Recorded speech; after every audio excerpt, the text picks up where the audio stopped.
Hotel پر بیٹھے ایک شخص نے دوسرے سے کہا، یہ ہوٹل پر کام کرنے والا بچہ اتنا بیوقوف ہے کہ میں 500 اور 50 کا نوٹ رکھوں گا تو یہ 50 کا نوٹ ہی اٹھائے گا، اور ساتھ ہی بچے کو آواز دی اور 2 نوٹ سامنے رکھتے ہوئے بولا، ان میں سے زیادہ پیسوں والا نوٹ اٹھا لو۔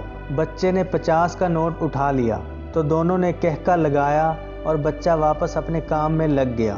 پاس بیٹھے شخص نے ان دونوں کے جانے کے بعد بچے کو بلایا اور پوچھا، تم اتنے بڑے ہو گئے ہو، تم کو 50 روپے اور 500 روپے کے نوٹ میں کوئی فرق کا نہیں پتا؟ یہ سن کر بچہ مسکرایا اور بولا، یہ آدمی اکثر کسی نہ کسی دوست کو میری بے وقوفی دکھا کر انجوائے کرنے کے لیے یہ کام کرتا ہے، اور میں 50 کا نوٹ اٹھا لیتا ہوں، وہ خوش ہو جاتے ہیں اور مجھے 50 روپے مل جاتے ہیں۔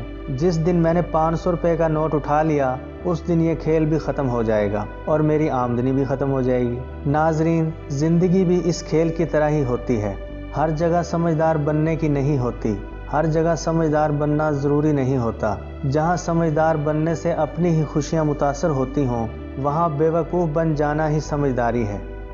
آپ دیکھ رہے تھے ہمارا معلوماتی channel info T V. Video کیسی لگی ہمیں کمنٹ سیکشن میں ضرور بتائیے گا۔ ویڈیو کو لائک اور شیئر کیجیے گا اور چینل کو سبسکرائب کیجیے گا۔ شکریہ۔